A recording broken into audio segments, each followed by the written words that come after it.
ಶ್ರೀಚಕ್ರವಾಸಿನಿ ಮಹಾದೇವಿ ಅಮ್ಮ ಶ್ರೀ ಸಿಂಹವಾಹಿನಿ.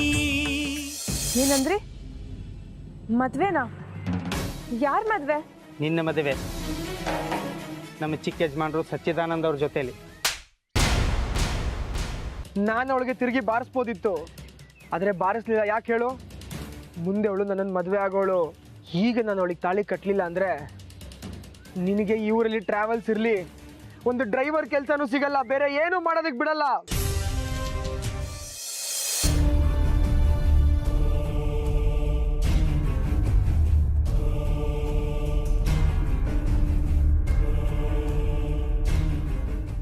ಪುಸ್ತಕದ ಲೆಕ್ಕಾಚಾರಕ್ಕಿಂತಲೂ ಜೀವನ ಲೆಕ್ಕಾಚಾರ ತುಂಬ ಚೆನ್ನಾಗಿ ಮಾಡ್ತೀಯ. ಏನಾಯ್ತು ಈಗ ನನ್ನಿಂದ? ಸಾಲ್ದಾ ಈ ದೇವಸ್ಥಾನಕ್ಕೆ ನಿಂದಾಗಿರೋ ಅವಮಾನ? ಸಚ್ಚಿದಾನಂದವರು ಮುಂದೆ ಈ ದೇವಸ್ಥಾನ ಧರ್ಮದರ್ಶಿ ಆಗೋರು, ಅಂಥವ್ರನ್ನ ಹೊಡೆದ್ಬಿಟ್ಟು ಅವಮಾನ ಮಾಡಿದೆಯಲ್ಲ, ನಿನಗಿದೆ ಶೋಭೆ ತರುವಂಥದ್ದಾ? ಇದು ನನ್ನ ವೈಯಕ್ತಿಕ ವಿಚಾರ, ಅದನ್ನ ಯಾಕೆ ವೃತ್ತಿಗೆ ಅಂಟಿಸ್ತಿದ್ದೀರಾ? ಇವೆಲ್ಲ ನಿನ್ನ ವೃತ್ತಿನಲ್ಲೇ ಸೇರುತ್ತೆ. ವಿರೂಪಾಕ್ಷ ಶಾಸ್ತ್ರಿಗಳು ನಿನಗೆ ಕೆಲಸ ಕೊಟ್ಟಿದ್ದಾರೆ. ಸಚ್ಚಿದಾನಂದ ಅವ್ರ ಮಗ, ಅವನಿಗೆ ಹೊಡೆದ್ಬಿಟ್ಟು ಅವಮಾನ ಮಾಡಿದೆಯಲ್ಲ, ನಿನ್ನ ಇಲ್ಲಿ ಕೆಲಸಕ್ಕೆ ಇಟ್ಕೋತಾರ?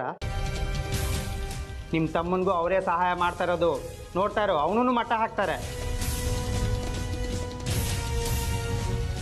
ಇನ್ನು ನಿಮ್ಮಪ್ಪ ಈ ದೇವಸ್ಥಾನದಲ್ಲಿ ತುಂಬ ವರ್ಷಗಳಿಂದ ಪ್ರಸಾದದ ಅಡುಗೆ ಮಾಡ್ಕೊಂಡಿದ್ದಾರೆ. ಆದರೆ ಇನ್ಮೇಲೆ ತಿಥಿ ಅಡುಗೆ ಮಾಡಕ್ಕೆ ಹೋಗ್ಬೇಕಾಗತ್ತೆ. ನೋಡಿ, ನಮ್ಮ ಪಾಡ್ ನಮ್ಮದು, ನೀವು ಇದನ್ನೆಲ್ಲ ಹೇಳಬೇಕಿಲ್ಲ. ನಿಮ್ಮ ಮನೆ ನಡೀತಿರೋದೇ ವಿರೂಪಾಕ್ಷ ಶಾಸ್ತ್ರಿಗಳ ಕೃಪಾ ಕಟಾಕ್ಷದಲ್ಲಿ. ನಿಮ್ಮ ಇಡೀ ಸಂಸಾರ ಅವ್ರ ಹಂಗಿನಲ್ಲಿದೆ.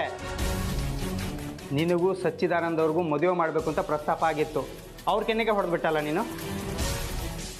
ಉತ್ಸವದ ದಿನ ಶ್ರೀಚಕ್ರ ಉದ್ಭವ ಆಗುವ ಕಾಲ ಹತ್ತಿರ ಬರ್ತಾ ಇದೆ. ಅದೆಲ್ಲ ಆಗೋರ್ಗೂ ಸ್ವಲ್ಪ ಸುಮ್ಮನಿದ್ಬಿಟ್ಟಿದ್ರೆ ಬಹುಮಾನಗಳೇ ಸಿಕ್ಕಿರೋದು ನಿನಗೆ. ಎಲ್ಲದಕ್ಕೂ ಕಲ್ಲು ಹಾಕೊಂಡ್ಬಿಟ್ಟಲ್ಲ.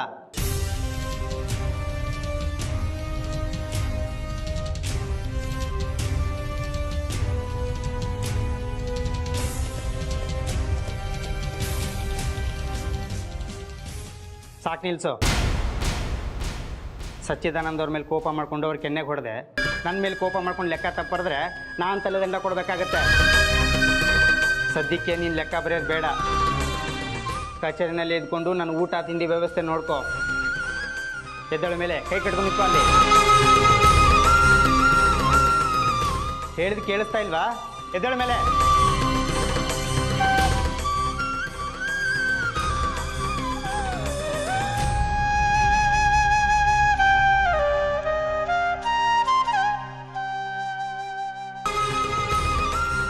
ಕೈ ಕಟ್ಟು ಅಂದೆ.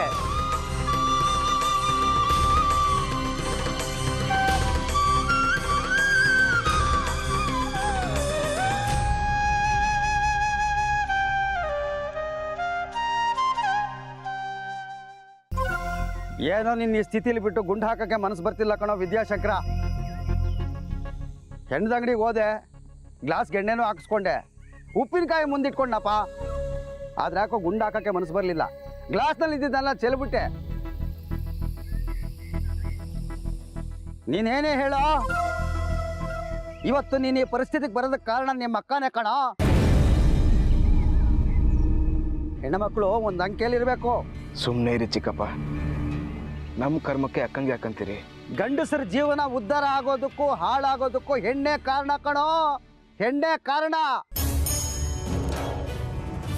ಇದನ್ನ ನಾನು ಕುಡ್ದು ಹೇಳ್ತಿಲ್ಲಪ್ಪ. ನಾನು ಕುಡಿದ್ರೆ ಆಡೋ ಮಾತೇ ಬೇರೆ. ಅದು ನಿನಗೂ ಗೊತ್ತು, ನನಗೂ ಗೊತ್ತು. ಕುಡ್ಕೊಂಬಂದಿದ್ದೀರಿ ನೀವು, ಇಲ್ಲ ಅಂತ ಸುಳ್ಳು ಹೇಳ್ತಿದ್ದೀರಿ. ಹೌದು ಕಣ, ಸಂಕಟ ತಡೆಯೋಕ್ಕಾಗಲಿಲ್ಲ. 3 ಪೆಗ್ಗು ಘಟ ಘಟ ಅಂತ ಏರ್ಸ್ಬಿಟ್ಟೆ. ಅದರ 4ನೇ ಪೆಗ್ಗು ನಿನ್ನ ಬಿಟ್ಟು ಹಾಕೋಕ್ಕಾಗಲಿಲ್ಲ, ಚೆಲ್ಬಿಟ್ಟಪ್ಪ. ನೋಡೋ, ಪುರಾಣ ಇತಿಹಾಸ ಚರಿತ್ರೆ ಯಾವುದನ್ನಾರು ತೆಗೆದು ನೋಡು. ಹೆಣ್ಣು ಹೆಣ್ಣು ಹೆಣ್ಣು. ದುರ್ಯೋಧನ ಜಾರು ಬಿದ್ದ, ದ್ರೌಪದಿ ನಕ್ಲು. ಮಹಾಭಾರತವೇ ನಡೆದೋಯ್ತು. ರಾವಣ ಬಿಲ್ಲೆತ್ತಕ್ಕಾಗಲಿಲ್ಲ ಅಂತ ಸೀತೆ ನಕ್ಕಿದ್ಲು, ರಾಮಾಯಣವೇ ನಡೆದೋಯ್ತು. ಸಚ್ಚಿದಾನಂದ ತ್ರಿಪುರ ಸುಂದರಿನ ಮದುವೆ ಆಗಬೇಕು ಅಂತ ಅಂದ್ಕೊಂಡಿದ್ದಕ್ಕೆ ಅವಳು ಕೆನ್ನೆಗೆ ಬಾರಿಸಿದ್ಲು. ಇನ್ನು ಕೈ ಏನಾದರೂ ಹಿಡ್ಕೊಂಡಿದ್ರೆ ಮುಗೀತು ಕತೆ. ಈ ಜಗ್ಗಿದಾದ ಹೇಳ್ತಾ ಇದ್ದೇನೆ, ಬರ್ದಿಟ್ಕೋ. ನಿಮ್ಮ ಮನೆ ಸಂಸಾರ ಎಕ್ಕುಟ್ಟು ಹೋಗುತ್ತೆ. ಇದು ಖಚಿತ ಖಚಿತ ಖಚಿತ.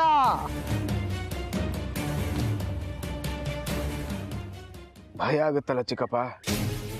ಆಯ್ತಾ? ಭಯ ಆಯ್ತಾ?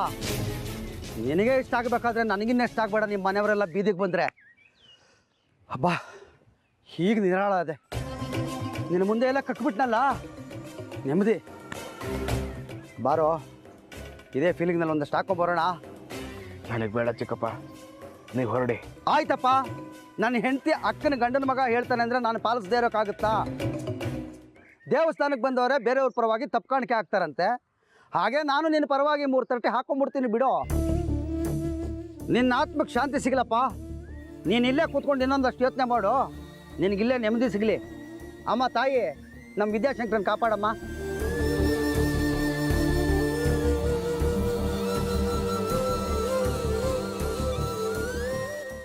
ಅಪ್ಪ ಅಪ್ಪ, ಸುಂದ್ರಿ ಬಂದ್ಯಾ? ಲಲಿತಾ, ಸುಂದ್ರಿನೂ ಬಂದ್ಲು. ಅವಳಿಗೂ ಒಂದು ಲೋಟ ಕಾಫಿ ತಗೊಂಡ್ ಬಾ. ನನಗೆ ನಿಮ್ಮ ಉಪಚಾರ ಬೇಡ, ನನ್ನ ಪ್ರಶ್ನೆಗೆ ಉತ್ತರ ಕೊಡಿ. ಅಯ್ಯೋ, ಅದೆಲ್ಲ ಆಗುತ್ತೆ ಕಣೆ. ಕೂತ್ಕೊಂಡು ಸುಧಾರಿಸ್ಕೊ ಮೊದಲು. ತಂದೆ ಕಾಫಿ, ಕೂತ್ಕೋ ಬಾ. ನನ್ನ ಪ್ರಶ್ನೆಗೆ ಉತ್ತರ ಕೊಡಿಪ್ಪ, ನೇರವಾಗಿ ಹೇಳಿ. ವಿರೂಪಾಕ್ಷ ಶಾಸ್ತ್ರಿಗಳು ಅವ್ರ ಮಗ ಸಚ್ಚಿದಾನಂದಂಗೆ ನನ್ನ ಜೊತೆ ಮದುವೆ ಮಾಡೋ ಪ್ರಸ್ತಾಪ ಮಾಡಿದ್ರಾ? ತಗೋ ಕಾಫಿ. ಏನು ನಿಮ್ಮ ಅಪ್ಪನ ಮೇಲೆ ಹಾಗೆ ರೇಗಾಡ್ತಾ ಇದೆಯಾ? ಹೌದು, ಶಾಸ್ತ್ರಿಗಳು ಅವ್ರ ಮಗನ ಜೊತೆ ಮದುವೆ ಪ್ರಸ್ತಾಪ ತಂದರು. ಏನೀಗ?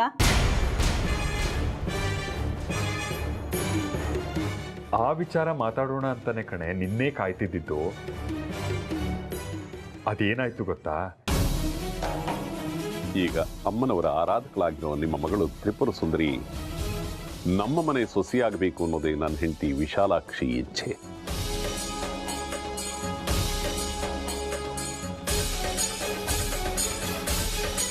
ಎಲ್ಲರೂ ನೀವು ಸಮಾಲೋಚನೆ ನಡೆಸಿ ಒಪ್ಪಿಗೆಯಾದರೆ ಈ ತಾಂಬೂಲನ ನಮ್ಮ ಮನೆಗೆ ತಂದ್ಕೊಡಿ. ವಿರೂಪಾಕ್ಷ ಶಾಸ್ತ್ರಿಗಳು ಬೀಸಾಕಿರೋ ಭಿಕ್ಷೆ ಅವ್ರದ್ದು 100 ಲೆಕ್ಕಾಚಾರ ಇರುತ್ತೆ. ಶಾಸ್ತ್ರಿಗಳು ಕೊಟ್ಟಿದ್ದಕ್ಕೆ ಬಡ್ತಿ ಟ್ರಾವೆಲ್ಸು ಎಲ್ಲ ಅವ್ರು ಹಾಕ್ತಿರೋ ಕೂಳ್ ತಿಂದು ನಡೀತಿರೋ ಮನೆ ನಿಮ್ದು. ಅವ್ರ ಮಗನ ಕೆನೆಗೆ ಹೊಡಿತೀಯಾ? 3 ಜನ ಕಿತ್ತಿ ಬಿಸಾಕ್ತಾರೆ, ಆವಾಗ ಏನ್ ಮಾಡ್ತೀವಿ ನೋಡ್ತೀವಿ.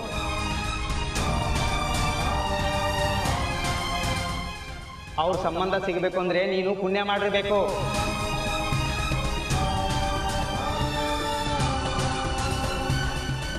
ಗುಡಿಸ್ಲಿಂದ ಸೀದಾ ಮಹಡಿಗೆ ನೀನು ಮದುವೆಗೆ ಒಪ್ಕೋತೀಯ ಅನ್ನೋ ಕಾರಣಕ್ಕೆ ಅವ್ರು ಇಷ್ಟೆಲ್ಲ ಸಹಾಯ ಮಾಡಿದ್ದಾರೆ.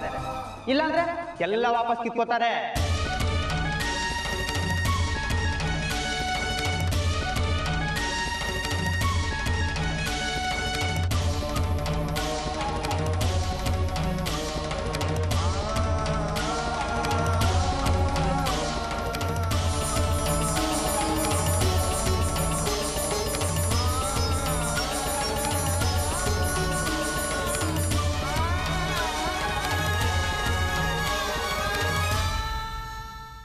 ಮಗಳೇ, ಇದರಲ್ಲಿ ಯಾರು ಒತ್ತಾಯನೂ ಇಲ್ಲ. ನಿನಗಿಷ್ಟ ಇಲ್ಲ ಅಂದರೆ ಈ ಮದುವೆನೇ ಇಲ್ಲ. ನಿನ್ನನ್ನು ಕೇಳೋಣ ಅಂತಲೇ ನಾವು ಅವ್ರಿಗೆ ಯಾವ ಭರವಸೆ ಮಾತು ಏನೂ ಕೊಟ್ಟಿಲ್ಲ. ಕಾಲಾವಕಾಶ ಇದೆ, ಚೆನ್ನಾಗಿ ಯೋಚನೆ ಮಾಡು.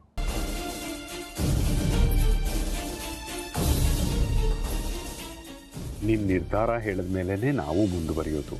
ನಮಗೂ ಏನು ಆತರ ಇಲ್ಲ.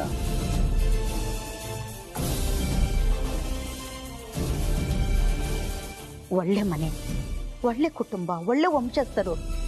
ನೀನು ಮದುವೆ ಆದಮೇಲೂ ಇದೇ ಊರಿನಲ್ಲೇ ನಮ್ಮ ಕಣ್ಣೆದ್ರಿಗೆ ಇರ್ತೀಯ. ನಿನ್ನ ಎಲ್ಲ ಕಷ್ಟ ಸುಖಕ್ಕೂ ನಿನ್ನ ಜೊತೆಲಿ ನಾವೆಲ್ಲ ಇರ್ತೀವಿ. ಯೋಚನೆ ಮಾಡು. ಹಾಗೆ ನೋಡಿದ್ರೆ ಈ ಸಂಬಂಧ ಬೆಳೆಸೋದಕ್ಕೆ ನನಗೆ ಪೂರ್ತಿ ಒಪ್ಪಿಗೆ ಇಲ್ಲ. ನಿಂತ ಕಾಲಲ್ಲಿ ನಿನ್ನ ಅಭಿಪ್ರಾಯ ಕೊಡಬೇಡ. ನಿಧಾನವಾಗಿ ಎಲ್ಲ ತಿಳುವಳಿಕೆ ಇಟ್ಕೊಂಡು ನಿರ್ಧಾರ ತಗೋ.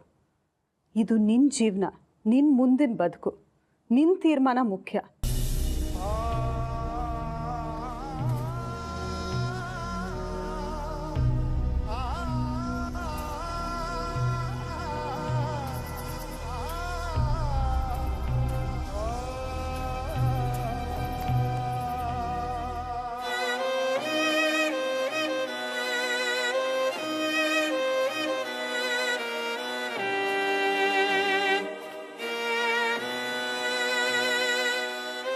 ಅಪ್ಪ ಅಮ್ಮ ಉಫ್.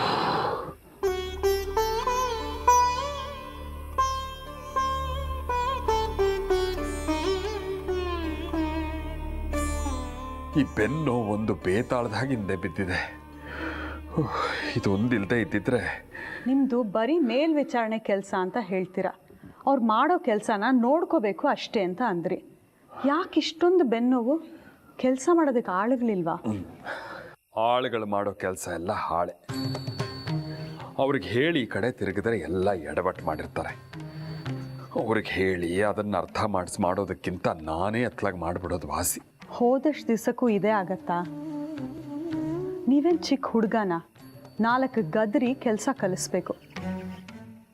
ಅದು ಬಿಟ್ಟು ಅವ್ರು ಸರಿ ಇಲ್ಲ ಇವ್ರು ಸರಿ ಇಲ್ಲ ಅಂತ ನೀವೇ ಭಾರ ಹೊತ್ತು ನಿಂತ್ಕೊಳ್ಳೋದಕ್ಕಾಗತ್ತಾ?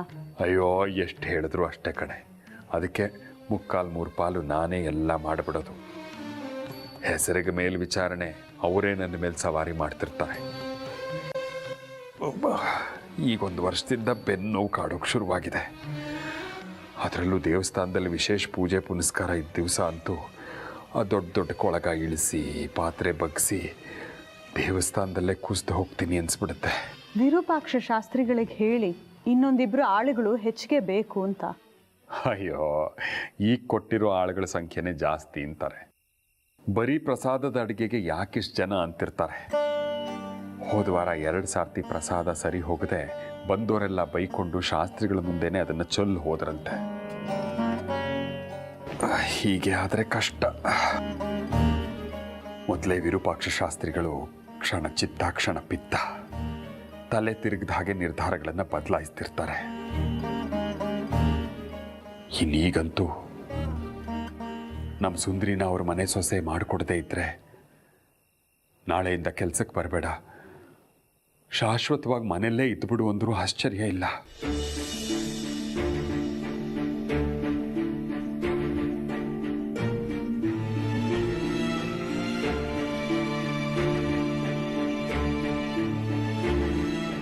ಹಾಗಾದ್ರೆ ಮುಂದೆ ಅಮ್ಮನವರೇ ಕಾಪಾಡಬೇಕು. ಸುಂದರಿ ಒಪ್ತಾಳೆ ಅನ್ಸುತ್ತೆ ಮದುವೆಗೆ. ನೋಡೋಣ.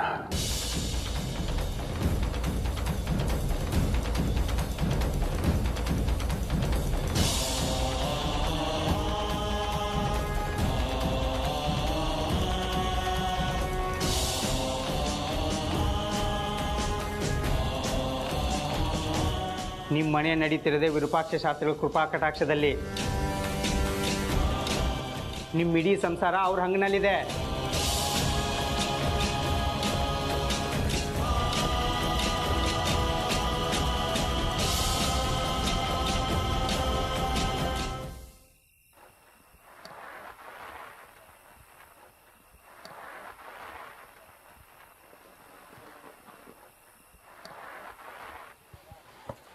ವಿದ್ಯಾ, ವಿದ್ಯಾ, ಏನ್ ಚಿಕ್ಕಣ್ಣ? ವಿದ್ಯಾ ಇಲ್ವಾ? ಮಲ್ಗಿರ್ಬೇಕು, ಕರಿಲ್ಲ. ಕರೆಯೋದು ಬೇಡ. ಯಜಮಾನರು ಗಾಡಿ ಕೊಡ್ಸಿದ್ರಲ್ಲ ಅದನ್ನ ತಗೊಂಬ ಅಂತ ಹೇಳಿದ್ರು. ಕೀಗಳು ಕೊಟ್ಟರೆ ಸಾಕು. ನೀನು ಮದುವೆಗೆ ಒಪ್ಕೋತೀಯ ಅನ್ನೋ ಕಾರಣಕ್ಕೆ ಅವ್ರು ಇಷ್ಟೆಲ್ಲ ಸಹಾಯ ಮಾಡಿದ್ದಾರೆ. ಇಲ್ಲಾಂದ್ರೆ ಎಲ್ಲ ವಾಪಸ್ ಕಿತ್ಕೋತಾರೆ. ಏನು ಗಾಡಿಗಳನ್ನ ವಾಪಸ್ ಕೊಡ್ಬೇಕಂತ? ಯಾಕಂತೆ? ಅದು ನನಗೇನು ಗೊತ್ತಿಲ್ಲಮ್ಮ. ಕೀ ಕೊಡಿ ಅಷ್ಟೇ. ಅಮ್ಮ, ವಿದ್ಯನ್ ಕರಿ. ಅವ್ನು ಒಳಗಿಲ್ಲ ಕಣೆ, ಈಗಲೇ ಬರ್ತೀನಿ ಅಂತ ಹೊರಗಡೆ ಹೋದ.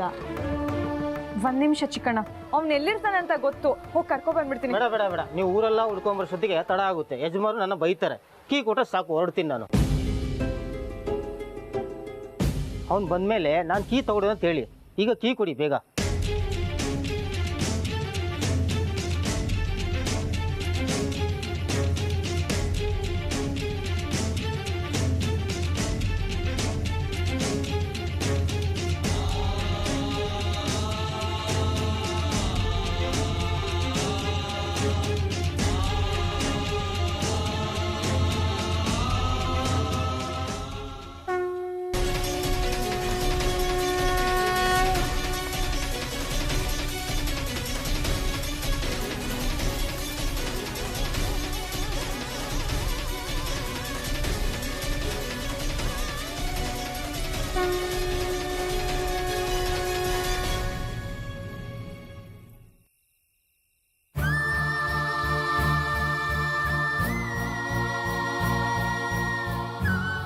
ಏನೇ ಇದು ಸುಂದ್ರಿ, ಇದ್ದಕ್ಕಿದ್ದ ಹಾಗೆ ಬಂದು ಗಾಡಿ ಬೀಗದ ಕೈಗಳನ್ನ ತೊಗೊಂಡು ಹೋದ್ರಲ್ಲೇ.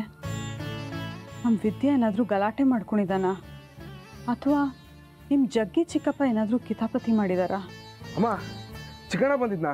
ಅಂಗಡಿ ಹತ್ರ ಯಾರೋ ಬಂದು ಹೇಳಿದ್ರು, ಅದಕ್ಕೆ ಓಡಾಡ್ ಬಂದೆ. ಯಾರಾದರೂ ಗಿರಾಕಿಗಳು ಸಿಕ್ಕಿದಾರಂತ? ಗಿರಾಕಿಗಳೆಲ್ಲ ಯಜಮಾನ್ರು ಹೇಳಿದ್ರು ಅಂತ ಗಾಡಿ ಬೀಗದ ಕೈಗಳನ್ನ ತೊಗೊಂಡು ಹೋದ್ರು.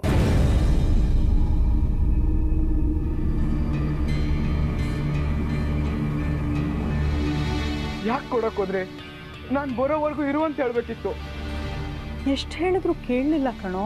ತುಂಬ ಒತ್ತಾಯ ಮಾಡಿದ್ರು, ಏನು ತೋಚಲಿಲ್ಲ, ಅದಕ್ಕೆ ಕೊಟ್ಬಿಟ್ವಿ. ಯಾಕೋ ವಿದ್ಯಾ, ಏನಾದರೂ ಗಲಾಟೆ ಮಾಡ್ಕೊಂಡಿದ್ಯಾ?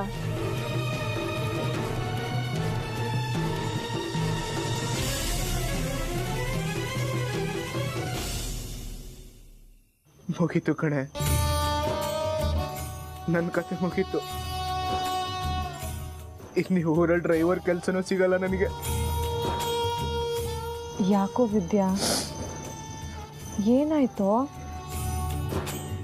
ಬೆಳಿಗ್ಗೆ ಪಂಚಾಕ್ಷರಿ ಅವ್ರು ಹೇಳಿದ್ ಕೇಳಿಸ್ಕೊಳ್ಳಿಲ್ವನೆ? ಶಾಸ್ತ್ರಿಗಳು ನಮಗೆ ಸಹಾಯ ಮಾಡ್ತಿರೋದೆ ನೀನು ಮದುವೆಗೆ ಒಪ್ಕೊಳ್ಳಿ ಅಂತ. ದೇವಸ್ಥಾನದಲ್ಲಿ ಬೆಳಿಗ್ಗೆ ನಿನ್ನ ಸಚ್ಚಿಯಣ್ಣನ ಜೊತೆ ನಡ್ಕೊಂಡಿದ್ದು ಅವ್ರಿಗೆ ಗೊತ್ತಾಗಿದೆ. ಅದರಿಂದ ಅವ್ರಿಗೆ ಖಾತ್ರಿ ಆಗಿದೆ ಈ ಮದುವೆ ನಡೆಯಲ್ಲ ಅಂತ. ಅದಕ್ಕೆ ಹೀಗೆಲ್ಲ ಮಾಡ್ತಿದ್ದಾರೆ. ಮತ್ತೆ ಬಾಗಿಲು ತೆಗಿಯೋದು, ಗಾಡಿ ಒರೆಸೋದು, ಪಂಚರ್ ಹಾಕ್ಸೋದು, ಕೈ ಕಟ್ಕೊಂಡು ನಿಂತ್ಕೊಳ್ಳೋದು, ಇಷ್ಟೇ ಆಗೋಯ್ತು ನಮ್ಮ ಹಣೆ ಬರ.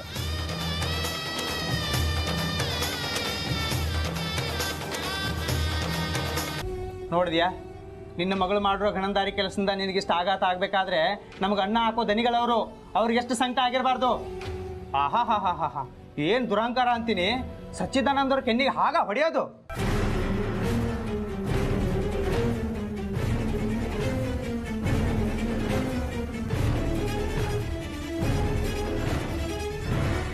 ಅಯ್ಯೋ, ಪಾಯಸಕ್ಕೆ ಉಪ್ಪು ಹಾಕಿದ್ಯಲ್ಲಯ್ಯ. ಕಣ್ಣು ಬಿಟ್ಟು ನೋಡಯ್ಯ, ಇದು ಪಾಯಸ ಅಲ್ಲ, ಸಾರು. ನೀನು ಹಾಗೆ ಮಾಡ್ತಿದ್ಯೇನೋ. ನನ್ನ ತಲೆ ಸರಿಯಾಗಿದೆ, ನಿನ್ನ ತಲೆ ಸರಿಯಾಗಿಲ್ಲ. ಅದಕ್ಕೆ ಇವತ್ತು ನಿನಗೆ ನಾನು ಅಡುಗೆ ಮಾಡೋದಕ್ಕೆ ಬಿಡೋದಿಲ್ಲ. ಇನ್ನು ನಿನ್ನ ಕೈಲಾಗಲ್ಲ ಬಿಡು. ನಮ್ಮೂರಿಂದ ನಮ್ಮ ಬಾಮೈದನ್ನು ಕರೆಸ್ತಾ ಇದ್ದೀನಿ. ಅವನೇ ಇನ್ಮೇಲೆ ಈ ಅಡುಗೆ ಮನೆಗೆ ಮೇಲ್ವಿಚಾರಕ. ಇನ್ನು ಕೆಲವೇ ದಿನದಲ್ಲಿ ಉತ್ಸವ ಪ್ರಾರಂಭ ಆಗುತ್ತೆ, ಶ್ರೀಚಕ್ರ ಉದ್ಭವ ಆಗುತ್ತೆ. ಅದನ್ನು ನೋಡೋಕ್ಕೆ ಅಂತ ಎಲ್ಲೆಲ್ಲಿಂದನೂ ಜನ ಬರ್ತಾರೆ. ಅಂಥ ಸಮಯದಲ್ಲಿ ನನ್ನ ಭಾಮೈದ ಅಡುಗೆ ಮೇಲ್ವಿಚಾರಕ. ಆಹಾ ತಾಯಿ, ನಿನ್ನ ಕೃಪೆನೇ ಕೃಪೆ ತಾಯಿ. ಹೇಗಯ್ಯ? ವಿರೂಪಾಕ್ಷ ಶಾಸ್ತ್ರಿಗಳೇ ನನಗೆ ಮೇಲುಸ್ತುವಾರಿ ಕೆಲಸ ವಹಿಸಿದ್ದಾರೆ. ಈಗ ನಿನ್ನ ಭಾಮೈದ ಬಂದ್ಬಿಟ್ರೆ ಅವ್ನ ಮೇಲ್ವಿಚಾರಣೆ ಕೊಟ್ಬಿಡ್ತಾರ? ಅಲ್ಲಯ್ಯ, ಬುದ್ಧಿ ನೆಟ್ಗಿಲ್ವಾ ನಿನಗೆ? ನಿನ್ನ ಮಗಳು ಮಾಡಿರೋ ಅವಾಂತರಕ್ಕೆ ಶಾಲ್ ಹೊತ್ತು ಸನ್ಮಾನ ಮಾಡ್ತಾರೆ ವಿರೂಪಾಕ್ಷ ಶಾಸ್ತ್ರಿಗಳು. ನಿನಗೆ ನಿನ್ನನ್ನು ಈ ದೇವಸ್ಥಾನದಿಂದಲೇ ಒದ್ದು ಓಡಿಸ್ತಾರೆ. ಆಗ ಇಲ್ಲಿ ಯಾರು? ನನ್ನ ಬಾಮೈದ ತಾನೇ. ನಾನು 2 ಬೋರ್ಡ್ ಬರೆಯ ಕೊಟ್ಟಿದ್ದೀನಿ. ಲಕ್ಷ್ಮೀನಾರಾಯಣ ತ್ರಿಪುರ ಸುಂದರಿ ಅಮ್ಮನವರ ದೇವಸ್ಥಾನದ ಅಡುಗೆ ಮೇಲ್ವಿಚಾರಕ. ಒಂದು ಮನೆ ಮುಂದೆ, ಇನ್ನೊಂದು ಪಾಕಶಾಲೆ ಮುಂದೆ. ಹೇಗಿದೆ?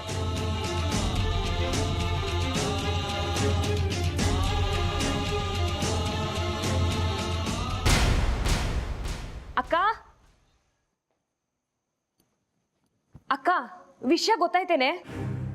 ನಮ್ದೇ ನಮ್ಗಾಗಿದೆ. ಇನ್ನು ಬೇರೆ ವಿಷಯಗಳು ಕಿವಿಗೆ ಹಾಕೊಳ್ಳೋದಕ್ಕೆ ಸಮಯ ಇಲ್ಲ. ನಿಮ್ಮನೆ ವಿಷಯನೇ ಕಣೆ. ಹ್ಞೂ, ನಮ್ಮ ಸುಂದರಿ ಮದುವೆ ವಿಚಾರ ಇಡೀ ಊರಿಗೆ ದೊಡ್ಡ ಸುದ್ದಿ ಆಗಿದೆ. ಇನ್ನೂ ಪತ್ರಿಕೆಗಳಲ್ಲಿ ಬಂದಿಲ್ಲ ಅಷ್ಟೇ. ಅಷ್ಟೆಲ್ಲ ಗೊತ್ತಿರೋಳ್ಗೆ ನಿನ್ ಮಗಳು ನೆನ್ನೆ ದೇವಸ್ಥಾನದಲ್ಲಿ ಮಾಡಿರೋ ಅವಾಂತರ ಗೊತ್ತಿಲ್ವಾ? ಏನೇ ಮಾಡಿದ್ಲು ನನ್ನ ಮಗಳು? ನಿನ್ ಮಗಳು ಸುಂದ್ರಿ ಸಚ್ಚಿದಾನಂದಂಗೆ ಕೆನ್ನೆಗೆ ಬಾರ್ಸ್ ಬಂದಿದ್ದಾಳೆ.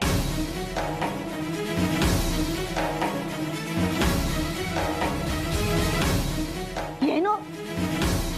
ನಮ್ಮ ಸುಂದ್ರಿ ಮದುವೆ ಆಗೋ ಸಚ್ಚಿದಾನಂದನಿಗೆ ಕೆನ್ನೆಗೆ ಹೊಡೆದು ಬಂದ್ಲಾ? ಈಗ ಎಷ್ಟು ಯೋಚನೆ ಮಾಡಿದ್ರು ಪ್ರಯೋಜನ ಇಲ್ಲ. ಮುಂದೆ ಏನಾಗುತ್ತೆ ಅಂತ ಈಗಲೇ ಬೇಕೆಂದ್ರೆ ಭವಿಷ್ಯ ಹೇಳ್ತೀನಿ.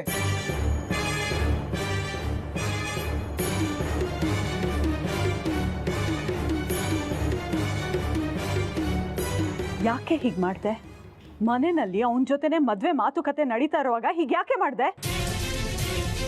ಈ ವಿಷಯ ಏನಾದರೂ ವಿರೂಪಾಕ್ಷ ಶಾಸ್ತ್ರಿಗಳ ಕಿವಿಗೆ ಬಿದ್ದರೆ ಇನ್ನೂ ಏನೇನಾಗುತ್ತೋ. ನನ್ನ ಮದುವೆ ಪ್ರಸ್ತಾಪದ ವಿಷಯ ನನಗೆ ಗೊತ್ತಿಲ್ಲ ಅಮ್ಮ. ನಾನು ಅವನಿಗೆ ಹೊಡೆದಾಗ ನಂಗೆ ಯಾರೂ ವಿಷಯನೇ ಹೇಳಿರಲಿಲ್ಲ. ಆ ಪಂಚಾಕ್ಷರಿ ನಾನೇನೋ ಸಚ್ಚಿದಾನಂದನ್ ಗುಲಾಮ್ಳು ಅನ್ನೋ ಹಾಗೆ ಮಾತಾಡ್ದ. ನನಗೆ ಕೋಪ ಬಂತು. ನನ್ನ ಬಗ್ಗೆ ಈ ರೀತಿ ತಪ್ಪು ಸುದ್ದಿನ ಹಬ್ಸ್ತಿರೋದು ಅವನೇ ಅಂತ ಅವ್ನ ಕೆನ್ನೆಗೆ ಹೊಡೆದೆ.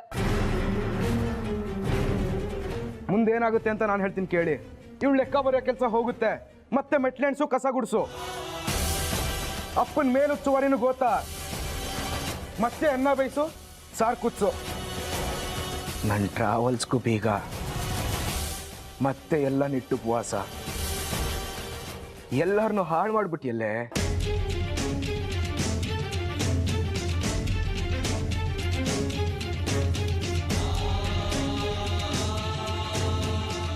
ಕುಂಬಾರಂಗ್ ವರ್ಷ ದೊಣ್ಣೆ ನಿಮಿಷ. ಆ ಕಡೆಯಿಂದ ಅದೃಷ್ಟ ಹುಡಿಕೊಂಬರುತ್ತೆ, ನಾವು ಈ ಕಡೆಯಿಂದ ಕಳ್ಕೊತಿದ್ದೀವಿ.